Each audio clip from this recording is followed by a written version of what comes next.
What's up, everyone? How's it going? Thanks for watching the one Michael met Davey review thing. It's like angle like here. It's a bit high, isn't it? And it's alright, it'll do. Yeah. Thanks for watching it. Tons of people on YouTube watched it, and I don't know what's going on with the podcast either. I seem to have. I'm going to move this a bit. I seem to have.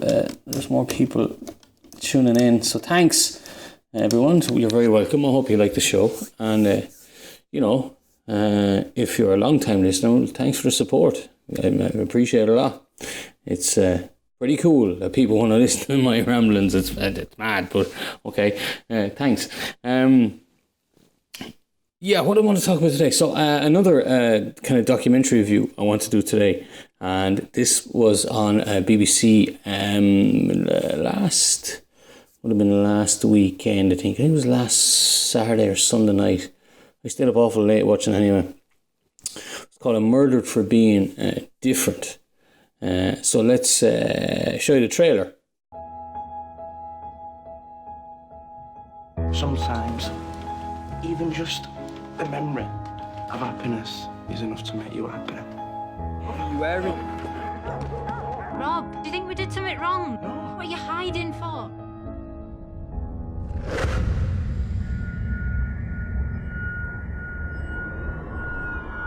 BBC Three's Murdered for Being Different.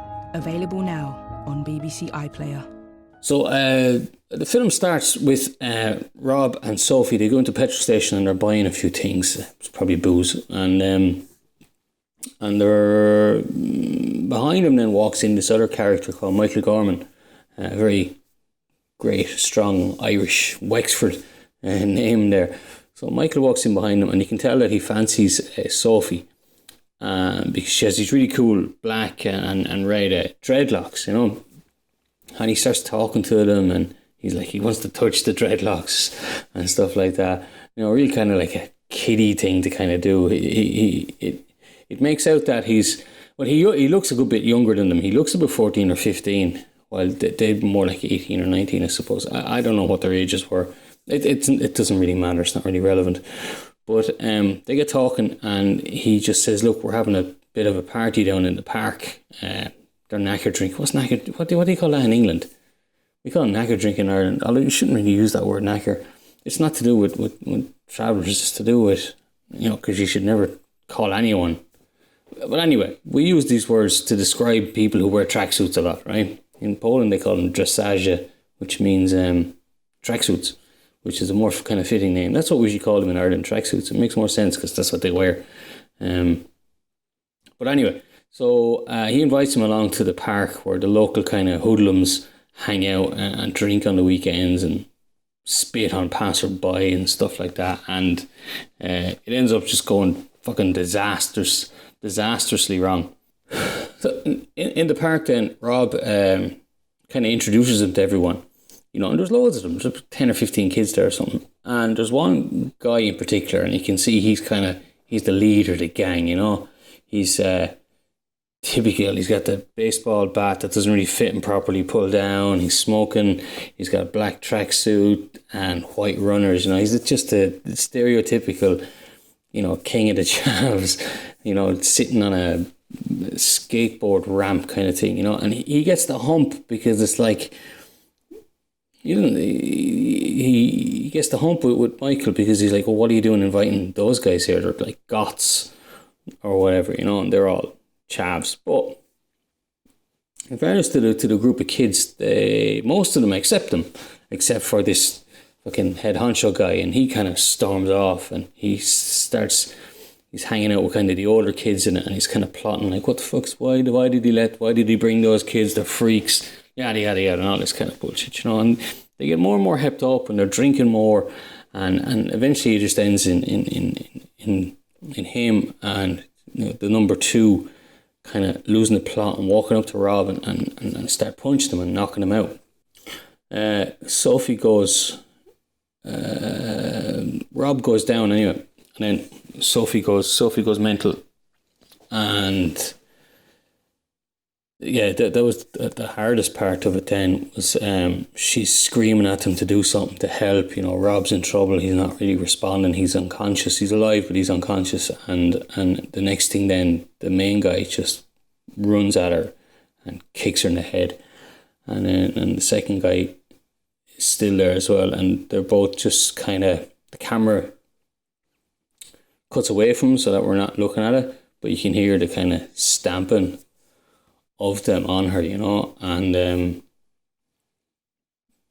so they all scarper, they all run off because there's two, you know, teenagers lying unconscious there on the ground, and Michael then calls the ambulance, so they come along, and what happens then is that they're in hospital, and it focuses then on Rob in the hospital. We don't see any of Sophie in hospital except for one scene. And we see him slowly kind of make his recovery and wake up from his, I suppose, coma or unconsciousness. And in one of the scenes, he's told that Sophie's not recovering, so they're going to have to turn off the machine. And there's a really horrible scene, really tough to watch, when Rob is brought in to see her, you know, for the last time alive, like. And his mother wheels him up in the wheelchair, and just at the door he's like, no, I'm not going in a wheelchair. I don't want her to see him like me, because he doesn't really get that, you know, she's going to go, like, she's going to die. And so he walks in, and it's just a nasty scene, like. And what's playing in your head all the time is that this is real, you know, like these poor kids, they were just hanging out. They met new people who thought they were cool, but then someone got the hump with them because they're dressed differently, and knocked the shit out of him, and then one of them ends up dying. Like, just wrong place, wrong time, just incredibly unlucky, and it's tough enough to watch, because it's not that I very much got the characters of Sophie and Rob, because the characters are people. Because I mean, I wasn't a goth growing up or anything like that, but I was definitely a crusty. And a crusty in 90s Ireland was like, you know, kind of longish hair, facial hair if you could grow any, listen to too much Pearl Jam, Nirvana, a grunger, and a crusty. Crusties are more kind of hippies. I don't know, but in Wexford we were called crusties, even though we were grungers or stoners, I suppose. And yeah, we were now. I was never beaten up for looking different or anything like that. We'd beaten up a couple of times, alright, but I was in school. That was over different stuff. It was never over what I looked like, what I dressed over. That would be. But still, like, you get people calling you names, giving you abuse and stuff like that, just because, like, I don't remember in my school, like, you know, it was wrong to like guitar music. You know, you were supposed to like fucking, who's that terrible band from Holland? Scooter. You know, that's how crappy my school was. You know, and but anyway, it's hard to, I suppose, to watch these things and give a review. You should be kind of objective about it. But the thing, how can you be objective about a documentary? You either get it or you're against it. You know, it's like that Gaslands thing from years ago with the fracking. You know what I mean? Like, you watched that and you were like, just immediately you hated fracking. You know, even the guys on the fracking site, they put out a counter documentary which was ripped apart. It was complete nonsense. But you know what I mean? Like, watching something like this, you can't but feel just terrible for Sophie and Rob. You know, absolutely awful, and for their parents as well, what they went through. Like, you have to wonder, like if I was at home and I was an Adidas freak. No, that's a bad one. I have loads of Adidas. What am I talking about from years? If I was a chav and you're watching that, like, do you feel sorry for Rob and Sophie, or are you just like, oh, fuck them, fucking delighted he killed them, funny.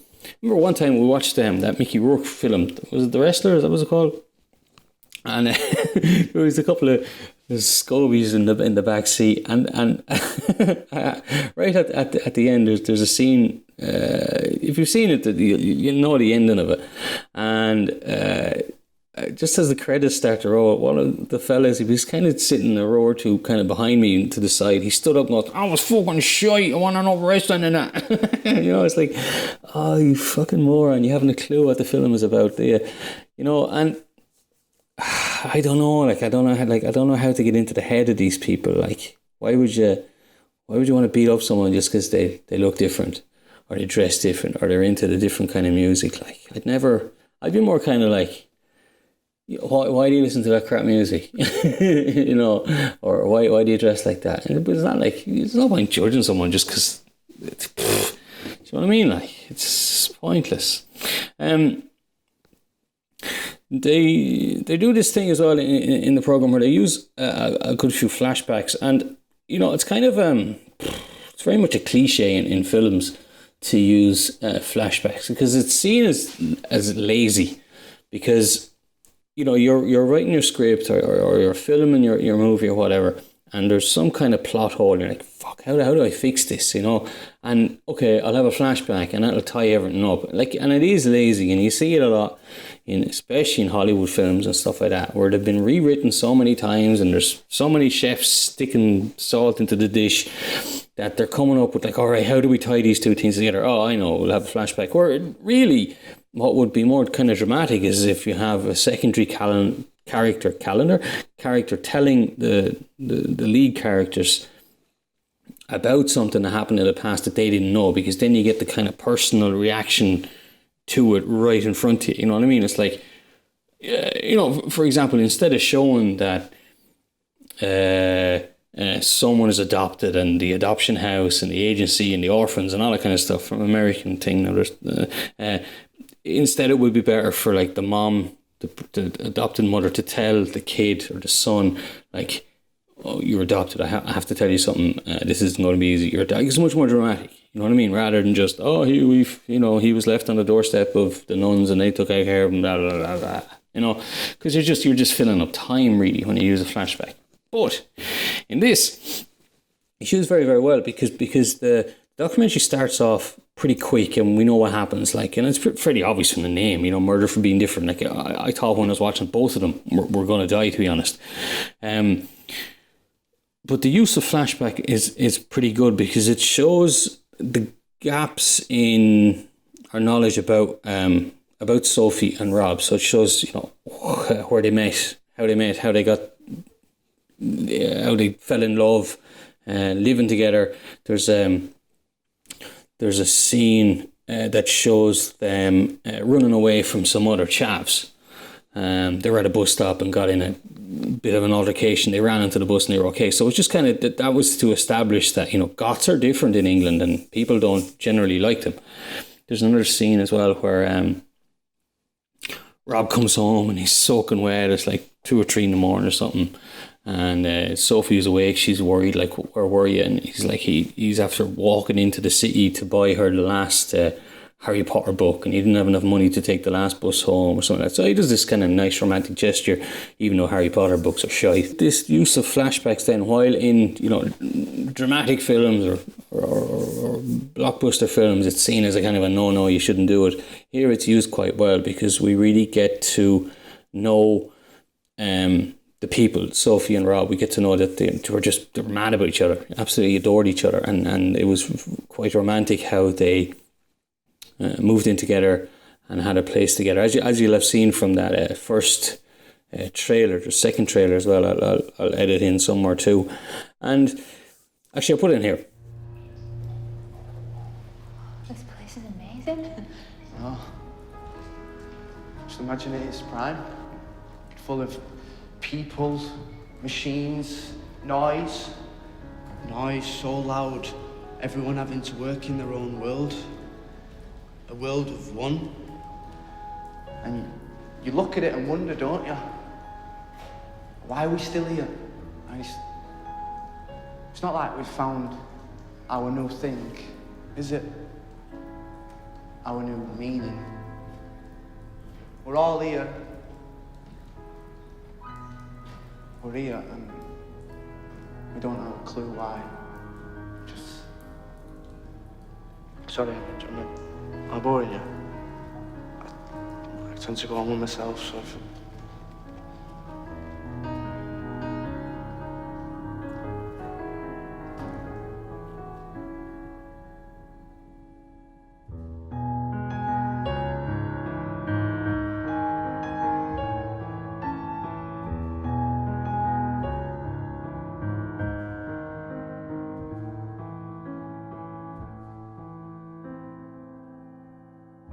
Yeah, so like I was saying then, so it's good use of flashbacks, and as well the scenes of the violence are quite good because it's very real. It's not even though it's not real, it looks real and it sounds real, and it looks and feels like a real fight. I mean, most of us have all been in street fights with fellas anyway. I've been in a few of them, and they happen so quick and they're over just like that. You know what I mean? Someone just lands the big punch and it's game over.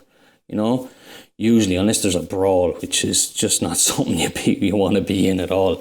But this was just a cowardly attack of 4 or 5 lads running in on Rob and beating him up, and then kind of stepping back, and then Sophie screaming, and then 2 guys in particular losing their cool and killing her.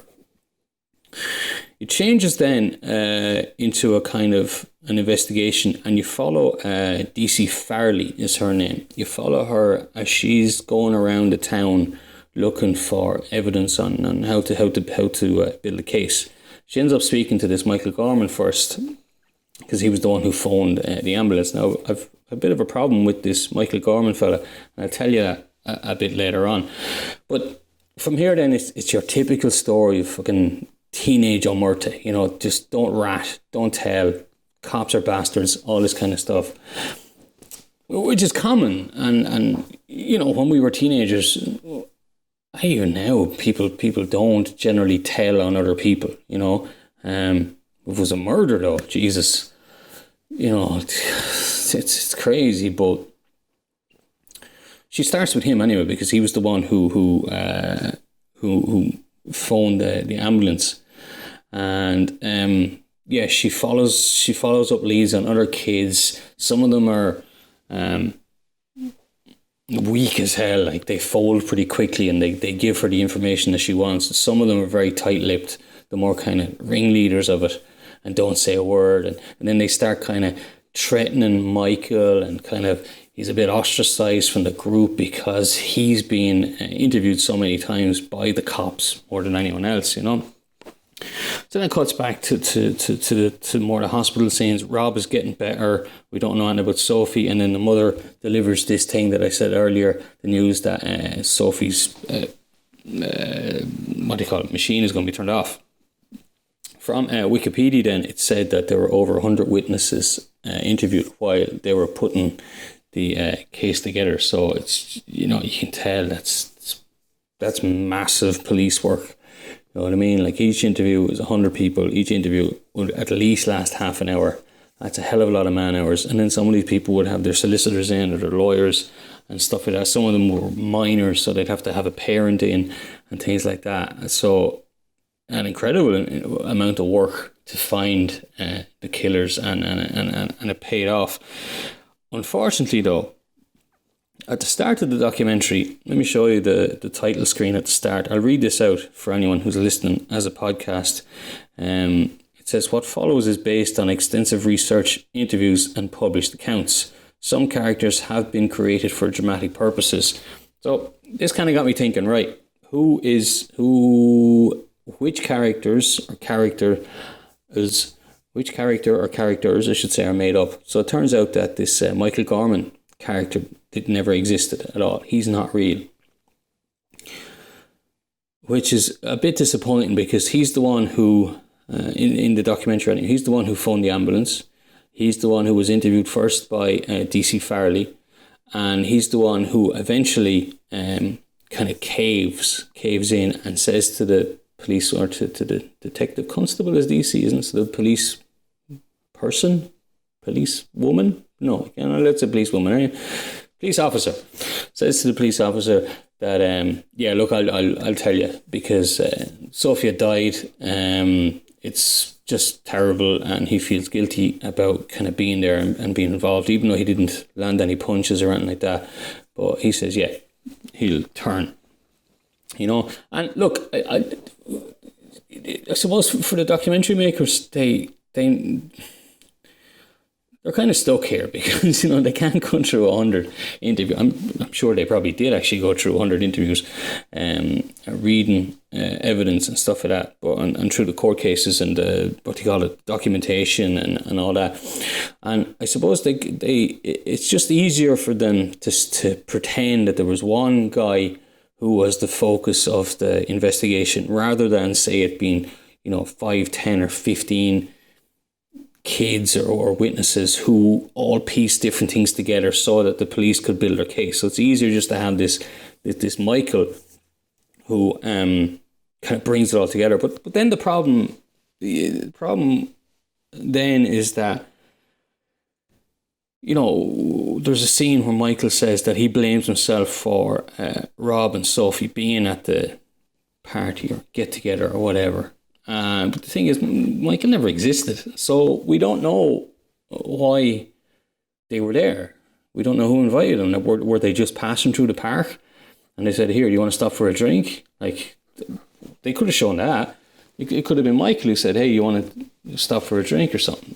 That would have been. They didn't have to show this kind of thing in the petrol station that Michael kind of fancies Sophie and wants to ask them to a party, whatever.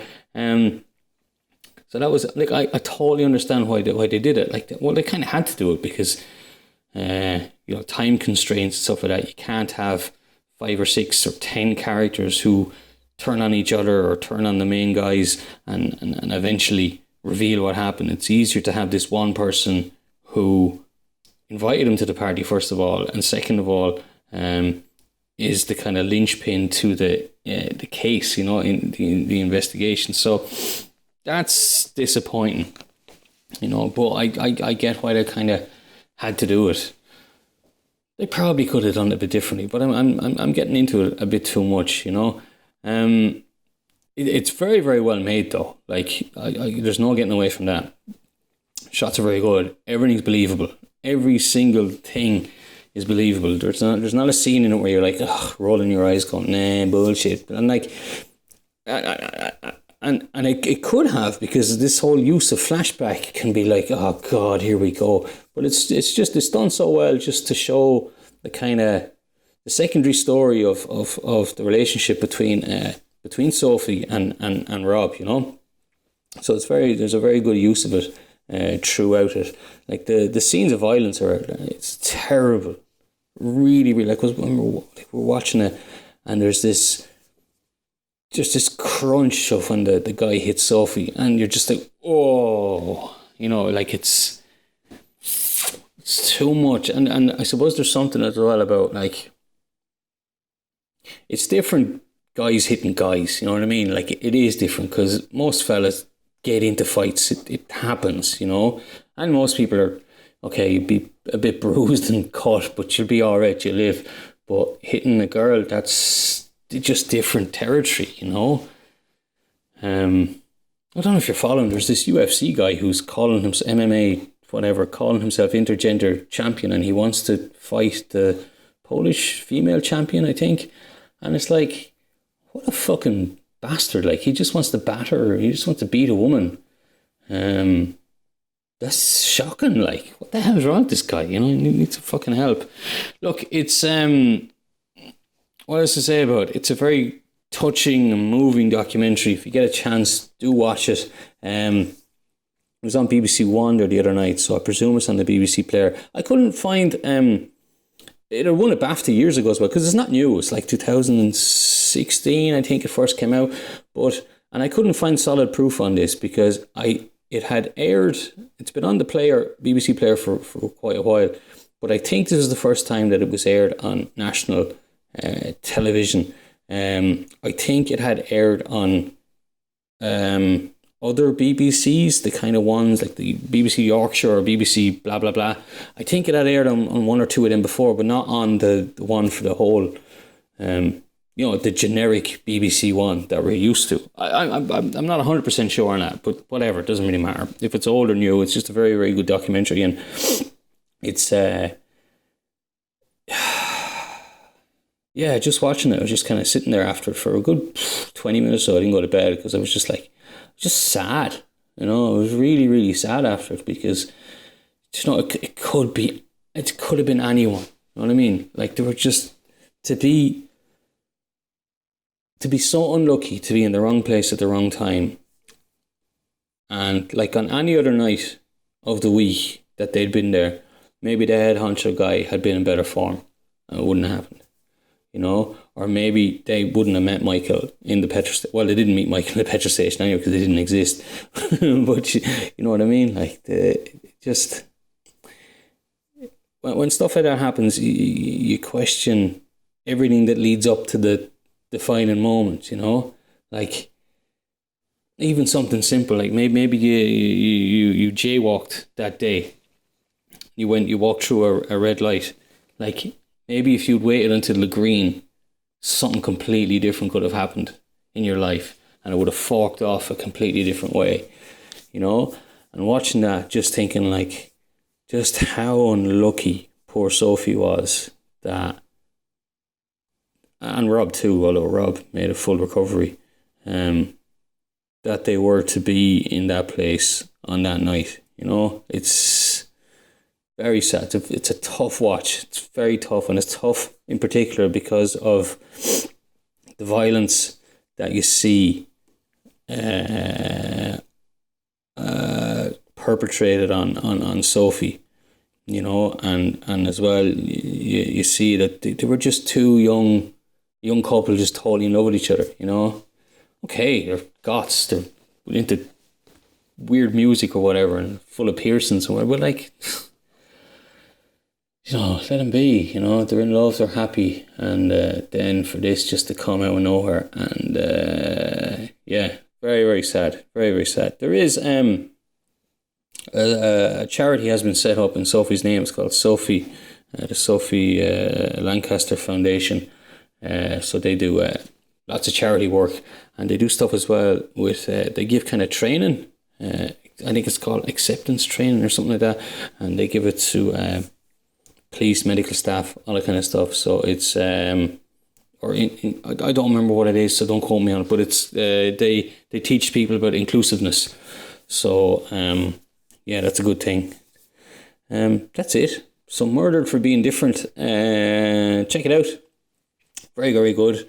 Not exactly Monday morning viewing, you know, and if you're in a bad mood, don't watch it. But it's very good. It's very well made. Won the BAFTA when it came out, and yeah, it's quite good, and I've done this to say. I'll be back next week with what am I going to do next week? I haven't really got a plan yet. I'll probably do another AMA or vlog, and then I'll try and do one of these documentary things once a week. There's been a good response to it, and yeah, I like doing it because I get to watch a documentary and get to talk about it. So yeah, speak to you soon. Good luck.